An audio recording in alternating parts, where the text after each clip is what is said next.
In discovering the world's culture, we travel the globe exploring the art and people that make a place vibrate. We show you places through the eyes of the artists who live and work there. I'm Nikki Beatty, and my passion in life is understanding people and places through their arts and culture. As an arts presenter, I've had the privilege of bringing artists' stories and their work to global audiences. I'm in Mardin in southeast Turkey, where art is part of the very essence of life, and it's fast becoming a cultural player on the international art scene. On my journey, I'm exploring the special meaning behind this cultural symbol. Oh wow, it's a shamaran. Bringing light to a unique photography project. Here, this is my pose. And experiencing the Mardin Biennial. It's very important to go to right direction, not faking it for short-term politics, but long-term cultural heritage protection. Come with me as we discover the world's culture in Turkey.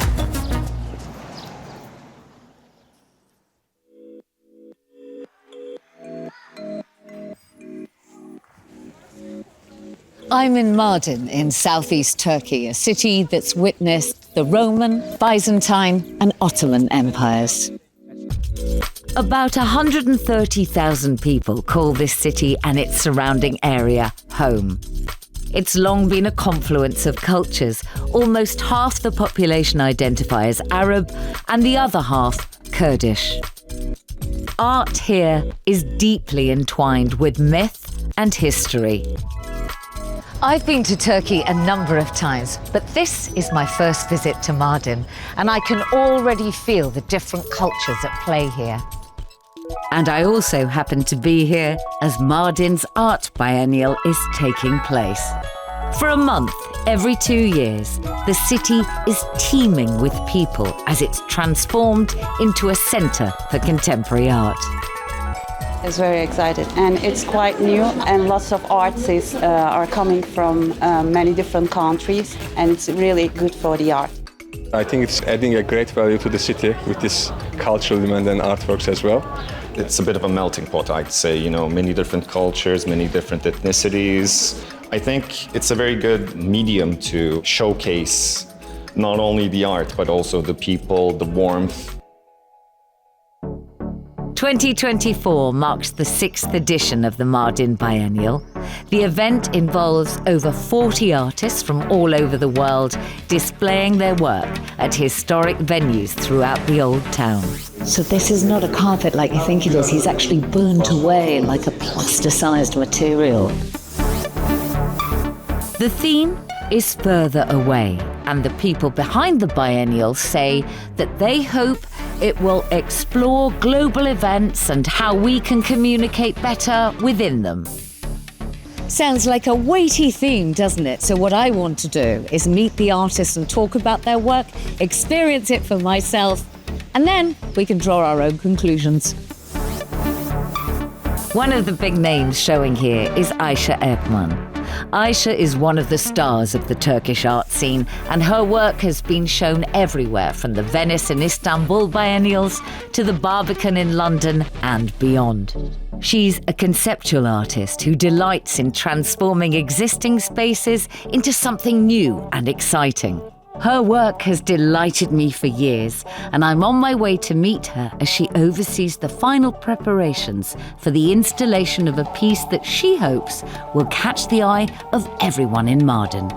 The work involves a 50-metre long and 5-metre wide white piece of fabric draped over a nearby hill. She says it's a response to recent global events. This valley looks so peaceful, so romantic, but actually it is the border to Syria and all these wars, the war in Gaza. I wanted to place a white flag. It means stop, let's make peace. It's Ayşe's first time exhibiting at the biennial here, and she hopes that it can have a lasting effect on the people of the region. It's a small community and it's easy for them to reach art. In Istanbul, people are very enthusiastic. They go to the biennial, they see the works, but then when it's finished, everything is finished. But I'm hoping that in this city, it will change things. It will change the minds to think of things in a different way. The weight and size of the fabric means that it requires a team of people to place it on the hill. What would you hope that people seeing your piece on the hill will think? Well, I actually don't want them to think what I am thinking. They can have questions. I don't know. I really can't decide what people can think about it. But I hope people are curious. And after it's been installed, it's my turn to see it. So in the distance, you can see Syria. And between Syria and me in Mardin is Aisha's finished piece. And that is it on the hill over there. Like all conceptual art, it's up to you to decide what it means. Does that speak to you?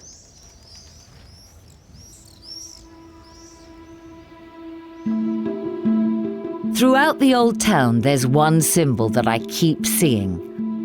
Half woman, half snake, it's known as the Shamaran, and it's very much a part of Turkish myth and folklore, particularly here in the Mardin region. To find out what makes the figure so popular, I'm visiting celebrated local artist Nurettin Çakmak at his workshop.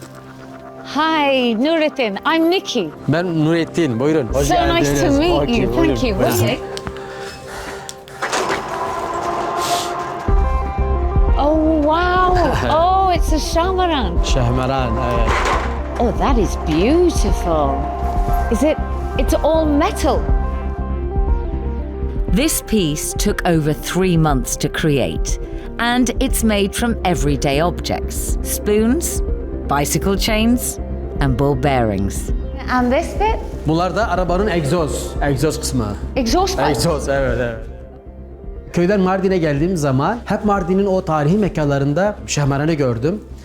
Sonraki süreçte Şahmeran'ın hikayesini dinlediğim zaman çok ürktüm açıkçası.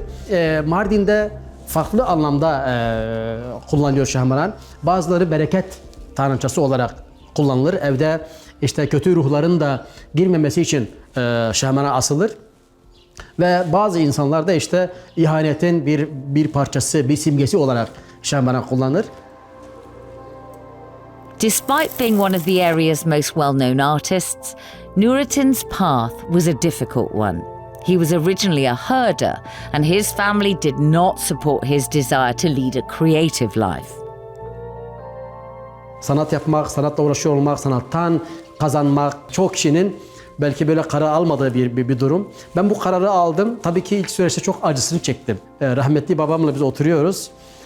Ben bir belediye başkanıyla telefonla görüştüm. Tamam dedi oğlum, belediye başkanıdır. İstiyorsan sen belediyeye gir, bir işçi olarak falan çalış. Yani temizlikçi şu bu falan. Sonra sana kadro falan verirler. Babamın bana hizmetçi ol demesi çok kötü olmuştu. Nurettin hopes that the people here will recognize the importance of art for the future of the region. I love that it works from both sides. Şimdi tabii ki Mardin'e gelen insanlar Mardin'i o hoşgörü, o kültürel birikimine önemsiyorlar. Ama Mardin geldiği zaman maalesef sokaklarımızda şurada burada daha çok böyle kuru yemiş, sabun şu bu falan gördükleri zaman biraz sanki bir hayal kırıklığı oluyor. Biz sanatsal ve kültürel faaliyetler yaparken biz bu sorunu ya da bu eksikliği gidermeye çalışıyoruz. With its mix of cultures, the area has a unique and specific flavour that really helps foster creativity. I'm eager to discover more about the local culture that inspires artists here, and to do that, I'm leaving the old town and heading to the nearby Zerzivan Castle. These ruins date from the 4th century, but archaeologists believe the site has actually been in use for about 3,000 years. Today, the ruins play host to a local Kurdish artist seeking to commune with the past. Aisha, merhaba. Merhaba, how Nice are to you? meet you. Ayşe Karadacağ's work explores the history and mythology of ancient women from this region. 10.000 yıl öncesine gittiğimizde toplumun tüm ihtiyaçlarına cevap veren, üretim çağını başlatan, aklıyla, sezgileriyle, büyüsel mistizmiyle, yüksek potansiyeliyle yaşama enerji veren yine kadınlardı. Çünkü ben onları çizerken onlarla gönül sohbetleri kuruyorum. Binlerce yıl önceki kadının ruhani durumunu hala bu topraklarda yaşıyorum. Ayşe sees her Kurdish roots as an essential component of her art. She hopes to pass down the culture and traditions to the next generation, treating her paintings as a kind of historical record. If you're trying to buy her work, however, you're out of luck. She believes selling them would corrupt their meaning. Ağacı, bir böceği, bir doğayı çizdiğimde fazla o hissedemiyorum. Ama bir kadını çizdiğimde o kadının ruhsal halini hissedebiliyorum. Bunun hissettiğimde ise nedensiz bir ağlama krizleri de oluyor bende. With such a passionate artist and surrounded by this stunning landscape, I can't help but think how this area's been shaped by its incredible history. But it's not only the ancient that impacts the people here. The Syrian war at Turkey's border has seen the country take in millions of refugees, many settling in its eastern border towns, an area that was also tragically hit by the massive earthquake in 2023. The city of Mardin is only 20 kilometers away from the Syrian border and about 160 kilometers from the epicenter of that terrible event. I've come to a suburb of Mardin to meet a man called Serbest Salih, who runs workshops for children, photography workshops. And he just does the most extraordinary work, and I cannot wait to meet him. Serbest! Oh, hello, welcome. I'm Nikki. I'm Serbest, hi. Merhaba. Merhaba. Welcome to Station Sirkani. This is amazing. What does it say? Sirkani Darkum, it means House of Circus. House of Circus, I see. Yeah, and over there... Serbest was inspired to create the experience after ISIS attacked his hometown of Kobani in Syria 10 years ago. He fled to Mardin and wanted to pass on his love of photography to the local children. This is so lovely. This is the darkroom. These photos are taken by children. Many of them have experienced great hardship growing up here. Serbest runs workshops where he explains how cameras work and the basics of composition. The children then take their own photos that are developed in the mobile darkroom. Most of the children in this area, they are affected by war and conflict and trauma. I can see in the beginning of the workshop, children are very shy, they cannot communicate, they don't want to participate. But in the end of the workshop, you see they are socializing, they are making new friends. Local and refugees children, they are playing together, or during the printing process, are helping each other. My name is Edmond. My name is Nikki. The children love using the cameras and coming up with unique ways of capturing the world around them. But it's also quite difficult to see and hear how tough their lives are. Hiç duygum yok çünkü ben duygusalım. Heyecanlanıyorum. Bu kadar. Yansıtmamız. Bak burada Oh, görünüyor we're muyuz? doing the water. Bak yansıtmamız görünüyor. After our walk around the neighbourhood, it's back to the darkroom to develop our pictures. But that doesn't quite go to plan. So basically there is no power, no electricity apart from things that are battery operated. Yeah. But is it something, this is something that happens regularly, I assume? Yeah. How often do you have no power? I mean, so yeah, 3-4 times a month, something like this, yeah. When Oi, what are you doing? Well, luckily we're not going to ruin any development. yeah. Okay, so now the kids just want to play, so I think it's time to go. For many of the children, this project is their first interaction with the arts. Their pictures would put many professionals to shame, and a collection of their work has already toured Europe. For me, this is proof, if ever you needed it, of the healing power of art. Tell me what you hope some of these young children who you're teaching right now, tell me what you would like them to have taken from this in 5 or 10 years' time. My hope is to believe like art is also an alternative way of being yourself, and continue education and empower and impact, because in this region you cannot see photography or like art as a therapeutic way. Serbest showed me how important it is to instill the joy of art in the next generation. And that's something that many involved in the biennial here are hoping to encourage.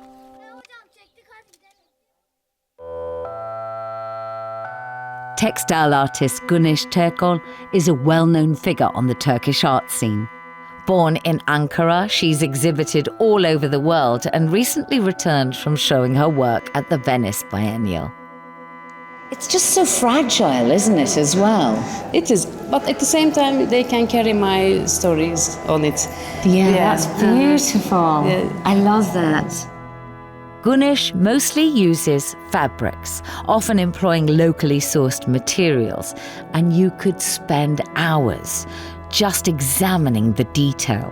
Each piece is deeply personal and can take a whole year to make. First, I'm drawing on paper, little on the bus, on the train, in the park. I'm drawing, writing. And in my studio, I'm making compositions. Sometimes the ideas come from my dreams, or some daily routines, or some museum parts. Güneş's grandmother was a tailor, and I wondered if her influence has been handed down through the generations. I love the humour and openness in her work. And can I ask you what that is? So it looks like a fox belching out baby foxes to me. Yeah, it's like a circle. It's turning. It's like nature. In a cycle of life. Cycle of life. But is it a fox? It is. It depends on. Exactly. Yeah, my fanciful interpretation is it's a fox with baby foxes and spewing them out into life. Luckily for me, Güneş is happy for each of us to bring our own interpretations to her work, depending on where and how we view it. When somebody comes and sees a work like yours hanging in this environment, it must feel very different from being in Istanbul Modern. What sort of emotion does that bring up in you? I think it is really big conversation with the plays and the pieces together. It is. They are changing. It's about architecture, you said. Yes. I think they are talking together, and my works are just visitors. One person keen to engage their audience is artist Ahmet Ut. In 2009, aged just 28, Ahmet represented Turkey at the Venice Biennial, and his work in paint, video, photography and print has been acclaimed across the globe. And he's not afraid to be a little bit different. Ahmet, I'm Nikki. Hi, Nikki. Hi. It's so nice to meet you. Nice to meet you. You look right amazing. Here. Thank you. You too. Where are we going in terms of your gallery? We're gonna go up the hill and just turn around the corner. It's right there. It's a nice small gallery. I love these glasses. Yeah.